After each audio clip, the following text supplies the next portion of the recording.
Hello दोस्तों, आज के इस वीडियो में हम एसबीआई के स्मॉल कैप म्यूचुअल फंड और टाटा के स्मॉल कैप म्यूचुअल फंड के बीच में कंपैरिजन करने वाले हैं। तो आइए जानने की कोशिश करते हैं कि इन दोनों म्यूचुअल फंड में से कौन सा म्यूचुअल फंड आपके लिए बेहतर रहेगा। तो सबसे पहले ये एक स्मॉल कैप कैटेगरी का म्यूचुअल फंड है, तो जो रिस्क टेकिंग कैपेबिलिटी वाले पर्सन है वही इस तरह के म्यूचुअल फंड में इन्वेस्ट करने के बारे में सोचेगा। अब हम सबसे पहला जो कंपैरिजन करने वाले हैं वो रिटर्न्स के बेस पर करने वाले हैं। तो एसबीआई के स्मॉल कैप म्यूचुअल फंड ने 6 मंथ में 23.52% का रिटर्न्स, जबकि टाटा के स्मॉल कैप म्यूचुअल फंड ने 24.73% का रिटर्न्स, एक साल में 18.19% का, जबकि टाटा के स्मॉल कैप म्यूचुअल फंड ने एक साल में 30.28% का रिटर्न्स दिया हुआ है।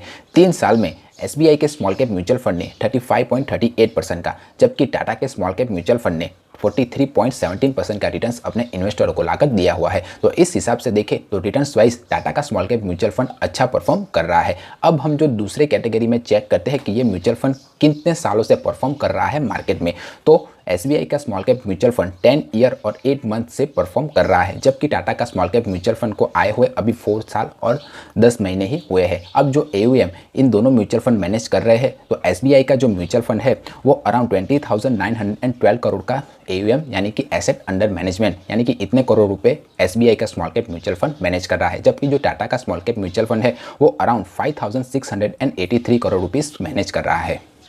तो एक्सपीरियंस और एयूएम साइज के तौर पर मापदंडों पर खरा उतरने वाला म्यूचुअल फंड है वो है एसबीआई का स्मॉल कैप म्यूचुअल फंड। अब हम दोनों म्यूचुअल फंड के स्टैंडर्ड डेविएशन के बारे में जान लेते हैं। तो जिसे नहीं पता कि स्टैंडर्ड डेविएशन किसे कहते हैं, तो जिस म्यूचुअल फंड का स्टैंडर्ड डेविएशन कम होगा वो म्यूचुअल फंड अच्छा और कम वॉलेटाइल म्यूचुअल फंड माना जाएगा। तो आप जब कभी भी किसी भी म्यूचुअल फंड में इन्वेस्टमेंट करने के बारे में सोचे तब कम स्टैंडर्ड डेविएशन वाले म्यूचुअल फंड में इन्वेस्ट कीजिएगा। तो एसबीआई के स्मॉल कैप म्यूचुअल फंड का स्टैंडर्ड डेविएशन 13.96 है, जबकि टाटा के स्मॉल कैप म्यूचुअल फंड का स्टैंडर्ड डेविएशन अराउंड 15.92 है। तो इस कैटेगरी में भी एसबीआई का स्मॉल कैप म्यूचुअल फंड अच्छा परफॉर्म कर रहा है। अब जो टॉप होल्डिंग कंपनियों में इन दोनों म्यूचुअल फंड में इन्वेस्टमेंट किया हुआ है वो हम जान लेते हैं। तो एसबीआई के स्मॉल कैप म्यूचुअल फंड ने Nifty 50, Blue Star limited, SBFC finance, Kalpataru project और कार्डबोर्डियम यूनिवर्सल कंपनी में निवेश किया हुआ है, जबकि टाटा के स्मॉल कैप म्यूचुअल फंड ने IDFC limited, Quess corporate limited, BSF India limited, Radico Khaitan और रिंगडेंटन लिमिटेड जैसी कंपनियों में इन्वेस्टरों के पैसे को निवेश किया हुआ है।